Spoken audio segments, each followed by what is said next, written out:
नमस्कार, आप देख रहे हैं टाइम्स नाउ नव भारत। आपके साथ में हूं ज्योत्सना बेदी। बुलेटिन में वक्त है देश दुनिया की बड़ी खबरों को जानने का। मुंबई में निर्भया जैसी दिल दहला देने वाली दरिंदगी सामने आई है। साकी नाका इलाके में 34 साल की महिला के साथ रेप की वारदात को अंजाम दिया गया। रेप के बाद आरोपी ने हैवानियत की सारी हदें पार करते हुए महिला के प्राइवेट पार्ट में रॉड डाल दी, जिसके बाद खून से लथपथ महिला खैरानी रोड पर बेहोशी की हालत में पड़ी थी। जिसके बाद पुलिस ने गंभीर हालत में महिला को घाटकोपर के एक अस्पताल में भर्ती कराया। पुलिस ने मामला दर्ज कर कई जगहों पर दबिश दी। लगातार कार्रवाई करते हुए पुलिस ने इस मामले में सीसीटीवी फुटेज के आधार पर मोहन नाम के एक आरोपी को गिरफ्तार किया। पुलिस को आशंका है कि इस वारदात में और भी आरोपी शामिल हो सकते हैं। डीसीपी और एडिशनल पुलिस कमिश्नर मामले की गंभीरता को देखते हुए एक्शन में है। उधर बीजेपी ने इस वारदात के बाद महाराष्ट्र की उद्धव सरकार पर सवाल खड़े किए हैं। बीजेपी का आरोप है कि देश की आर्थिक राजधानी में महिलाएं सुरक्षित नहीं हैं। कानून व्यवस्था को लेकर बीजेपी ने सरकार को कटघरे में खड़ा किया है।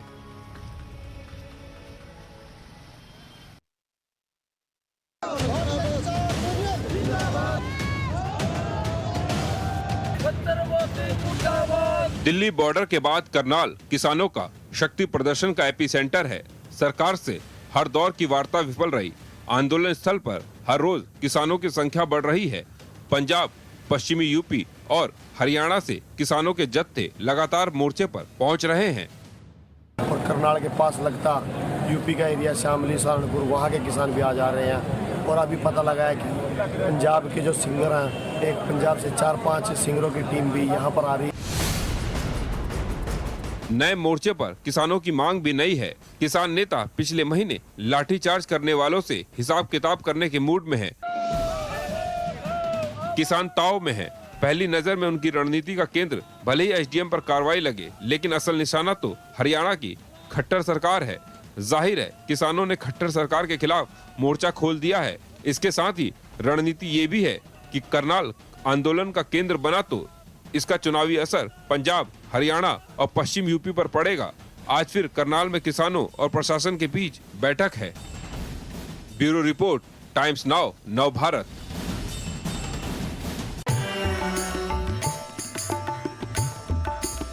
उत्तर प्रदेश की योगी सरकार ने मथुरा वृंदावन में कृष्ण जन्मस्थल को लेकर फैसला लिया है। सरकार ने जन्मस्थल के 10 वर्ग किलोमीटर के दायरे को तीर्थस्थल इलाका घोषित किया है। अब इन इलाकों में शराब, मांस की बिक्री पर कंप्लीट रोक लगा दी गई है। ब्रज में आने वाले लाखों श्रद्धालुओं की आस्था को देखते हुए योगी सरकार ने ये फैसला लिया है। श्री कृष्ण जन्माष्टमी के मौके पर सीएम योगी मथुरा आए थे। उन्होंने श्री कृष्ण जन्म स्थान पर ठाकुर जी के दर्शन किए थे। इस दौरान उन्होंने संतों की इच्छा के अनुरूप मथुरा में मांस और मदिरा की बिक्री पर रोक लगाने का ऐलान किया था। उन्होंने कहा था कि इससे प्रभावित लोग अब दूध का कारोबार कर सकते हैं। मथुरा को तीर्थस्थल घोषित किए जाने की मांग लगातार उठ रही थी। इसी को ध्यान में रखते हुए योगी सरकार ने ये फैसला लिया है। इससे तीर्थस्थल इलाके में नगर निगम के 22 वार्ड शामिल है। योगी सरकार के इस फैसले पर ब्रज के संतों और लोगों ने खुशी जताई है। उत्तर प्रदेश के शामली में एक शख्स की कुछ लोगों ने पीट कर हत्या कर दी।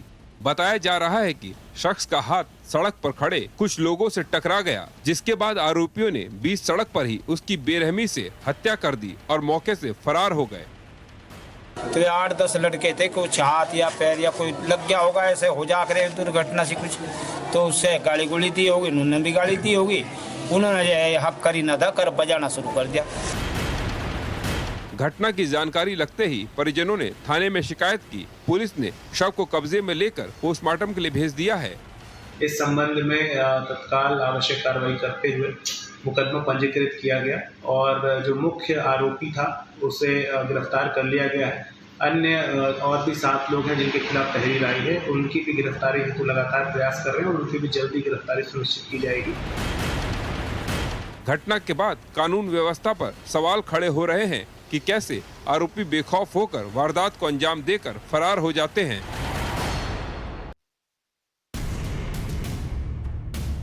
देश में कोरोना की तीसरी लहर की आशंका के बीच पीएम मोदी ने उच्च स्तरीय बैठक की।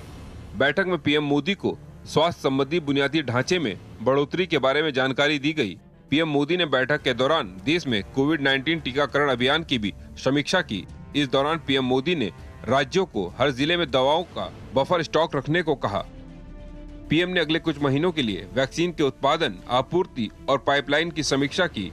पीएम ने म्यूटेंट की निगरानी के लिए निरंतर जीनोम सीक्वेंसिंग की आवश्यकता के बारे में भी बात की। पीएम मोदी ने देश भर में लगने वाले पीएस ऑक्सीजन संयंत्रों की स्थिति की भी समीक्षा की और बताया कि राज्यों को करीब 1 लाख ऑक्सीजन कंसंट्रेटर और 3 लाख ऑक्सीजन सिलेंडर बांटे जा चुके हैं। पिछले महीने केंद्र सरकार के जरिए गठित एक पैनल ने अपनी नई रिपोर्ट में चेतावनी दी थी कि कोरोना की तीसरी लहर अक्टूबर के आसपास चरम पर हो सकती है।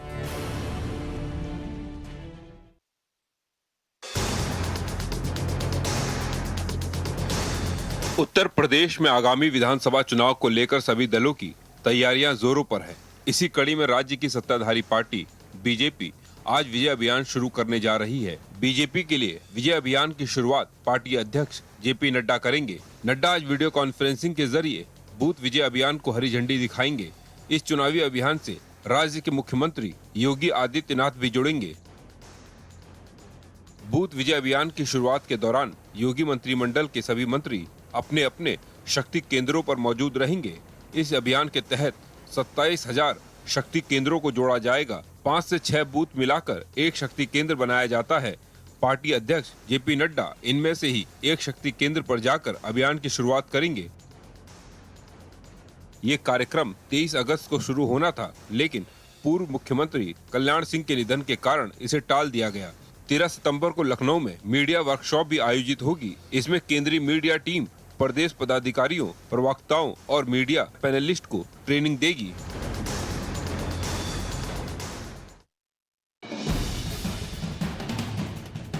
संघ प्रमुख मोहन भागवत 3 दिन के झारखंड दौरे पर हैं। यहाँ पर वो संघ के प्रचार प्रसार की रणनीति पर स्वयं सेवकों के साथ चर्चा करेंगे। प्रांत कार्यकारिणी, प्रचारक, संगठन पदाधिकारी और प्रबुद्ध बुद्धिजीवियों के साथ बैठक करेंगे। 3 दिन का कार्यक्रम धनसार के राजकमल सरस्वती विद्या मंदिर में होगा। संघ प्रमुख के कार्यक्रम में बिहार झारखंड के पदाधिकारी, संघ कार्यवाह, महानगर और नगर के कार्यकर्ता मौजूद रहेंगे।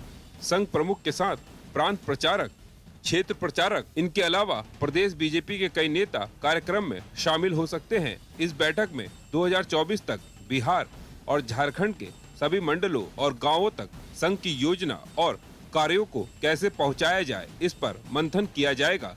संघ की प्रांत कार्यकारिणी में बिहार और झारखंड दोनों शामिल हैं, जिसे उत्तर पूर्व क्षेत्र नाम दिया गया है।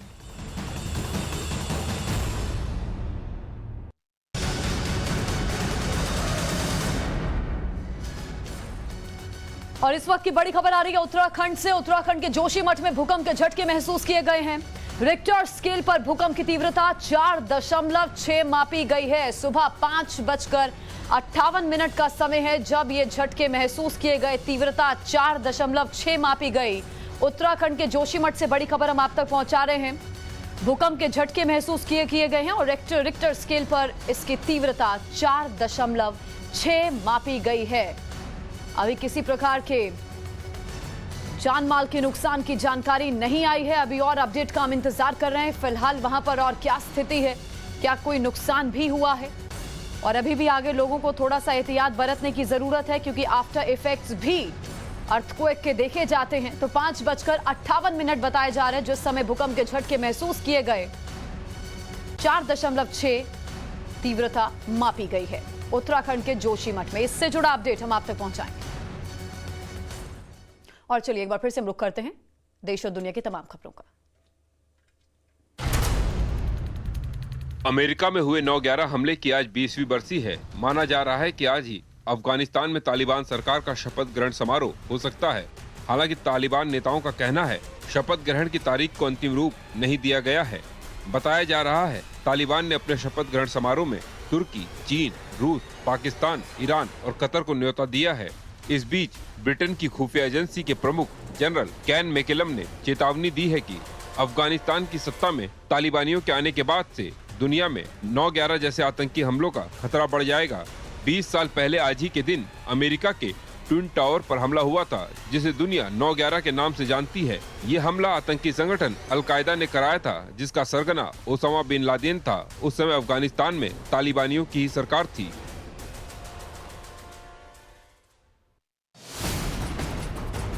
पीएम मोदी आज गुजरात को बड़ी सौगात देंगे। पीएम मोदी अहमदाबाद स्थित सरदार धाम भवन का वीडियो कॉन्फ्रेंसिंग के जरिए लोकार्पण करेंगे। साथ ही इस परियोजना के दूसरे चरण का भूमि पूजन कर शिलान्यास भी करेंगे। गुजरात के मुख्यमंत्री विजय रूपाणी और उप मुख्यमंत्री नितिन पटेल इस कार्यक्रम में मौजूद रहेंगे। परियोजना के दूसरे चरण में गर्ल्स हॉस्टल बनना है। इसमें 2000 लड़कियों के लिए हॉस्टल की सुविधा होगी। पीएमओ के मुताबिक सरदार धाम शैक्षिक और सामाजिक बदलाव के साथ ही समाज के कमजोर वर्गों के उत्थान और रोजगार के अवसर उपलब्ध कराने की दिशा में काम कर रहा है। सरदार धाम में छात्रों के लिए आधुनिक सुविधाएं उपलब्ध हैं। अहमदाबाद में वैष्णो देवी सर्कल के पास सरदार धाम परिसर में ये भवन बना है। इसमें छात्रों के लिए जिम और हेल्थ केयर यूनिट भी है। अहमदाबाद में सरदार धाम भवन के पहले चरण का निर्माण 200 करोड़ रुपए की अनुमानित लागत से पूरा किया गया है।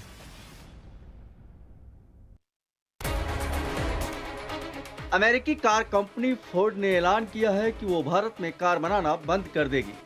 कंपनी ने कहा है कि भारत के बाजार में उसकी एक और स्थिर जगह बनाने की कोशिशें नाकाम हो गई, जिसके बाद ये फैसला लिया गया है कि फोर्ड कंपनी अब भारत में अपना प्रोडक्शन पूरी तरह बंद कर देगी। फोर्ड ने कहा है कि पिछले 10 साल में उसे $2 अरब से ज्यादा नुकसान उठाने पड़े हैं। देश में करीब 40,000 से ज्यादा लोगों पर डायरेक्ट और इनडायरेक्ट इसका असर पड़ने वाला है। गुजरात के सानंद में फोर्ड का मैन्युफैक्चरिंग प्लांट है। इसमें करीब 700 कर्मचारी काम करते हैं। अब इन कर्मचारियों के सामने संकट खड़ा होने वाला है। Federation of automobile dealers association ने फोर्ड के इस फैसले पर निराशा जाहिर की है। 2019 में फोर्ड ने अपनी भारतीय हिस्सेदारी के लिए महिंद्रा एंड महिंद्रा के साथ करार किया था, लेकिन इसी साल की शुरुआत में ये समझौता भी रद्द हो गया, जिसके बाद से कंपनी के सामने मुसीबत बढ़ती गई और आखिरकार कंपनी ने भारत में अपना प्लांट बंद करने का फैसला लिया है। और अब उन खबरों पर हम नजर डालते हैं जो आपसे सीधा सरोकार रखती हैं। जेईई एडवांस परीक्षा के लिए रजिस्ट्रेशन आज से शुरू हो रहा है। Indian institute of technology Kharagpur की तरफ से जॉइंट एंट्रेंस एग्जाम एडवांस 2021 के लिए जारी शेड्यूल के मुताबिक आवेदन प्रक्रिया आज से शुरू होकर 16 सितंबर 2021 तक चलेगी। आवेदन करने वाले कैंडिडेट 17 सितंबर 2021 तक फीस का भुगतान कर सकते हैं। कैंडिडेट परीक्षा में शामिल होने के लिए आधिकारिक वेबसाइट के जरिए निर्धारित डेट से आवेदन कर सकते हैं। परीक्षा का आयोजन 3 अक्टूबर 2021 को किया जाएगा। जेईई मेन परीक्षा का आयोजन 3 अक्टूबर को 2 शिफ्ट में किया जाएगा। पहली शिफ्ट में सुबह 9 बजे से दोपहर 12 बजे तक परीक्षा होगी। वहीं दूसरी शिफ्ट में दोपहर 2:30 बजे से शाम 5:30 बजे तक परीक्षा होगी। परीक्षा के लिए एडमिट कार्ड 25 सितंबर 2021 को जारी किया जाएगा और 3 अक्टूबर तक उपलब्ध रहेगा। परीक्षा के लिए आवेदन करने वाले कैंडिडेट आधिकारिक वेबसाइट से परीक्षा प्रवेश पत्र डाउनलोड कर सकेंगे।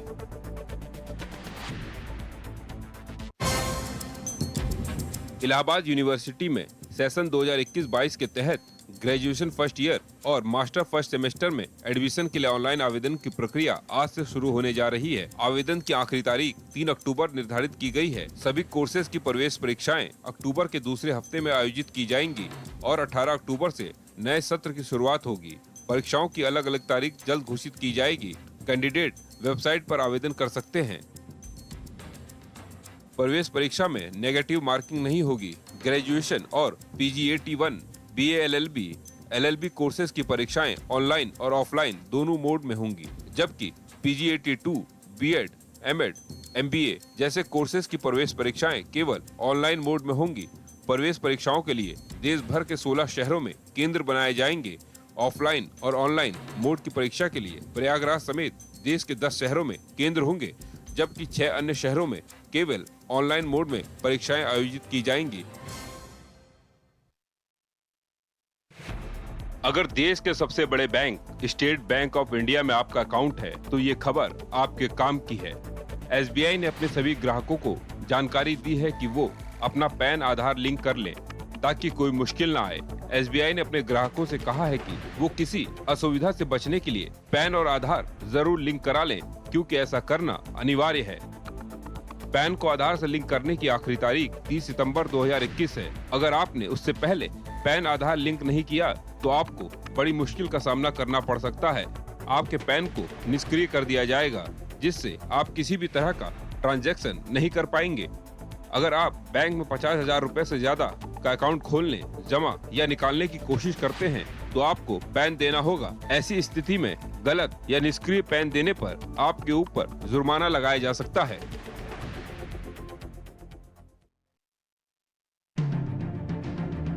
आधार कार्ड आज की तारीख में सबसे जरूरी डॉक्यूमेंट है, जिसके बिना आपके कई काम अटक सकते हैं।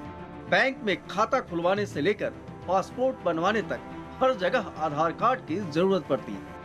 कई बार आधार कार्ड खो जाता है या अचानक से आपको जरूरत पड़ती है लेकिन आपको मिलता नहीं है। ऐसे में आधार कार्ड तुरंत ऑनलाइन डाउनलोड किए जा सकते हैं, लेकिन दिक्कत तब पैदा होती है जब आपका मोबाइल नंबर आधार कार्ड से लिंक नहीं होता है। तब आपको लगता है कि आधार कार्ड डाउनलोड नहीं होगा, लेकिन घबराने की जरूरत नहीं है।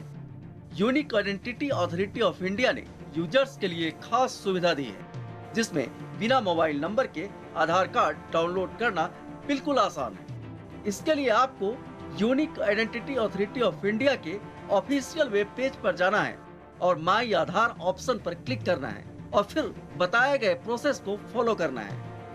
इससे आप आसानी से अपना आधार कार्ड डाउनलोड कर सकेंगे। डिजिटल पेमेंट पर हाल के दिनों में काफी जोर दिया गया। इन दिनों बैंक भी केवल उन्हीं कामों के लिए बैंक आने की सलाह देते हैं जो नेट बैंकिंग या ऑनलाइन बैंकिंग के जरिए नहीं हो सकते।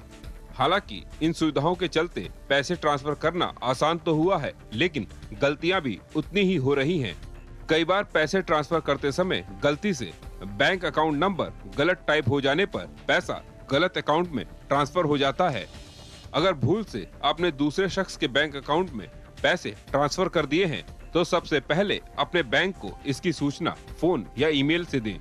गलती से अमाउंट ट्रांसफर वाले ज्यादातर मामलों में रिसीवर पैसे लौटाने को तैयार हो जाता है, लेकिन अगर वो पैसे लौटाने से मना कर दे तो आप उसके खिलाफ केस दर्ज कर सकते हैं। अकाउंट नंबर में थोड़ी सी चूक आपके लिए भारी पड़ सकती है, इसलिए आप जब कभी पैसे ट्रांसफर करते समय डिटेल डाल रहे हो उसे दोबारा चेक जरूर कर लीजिए।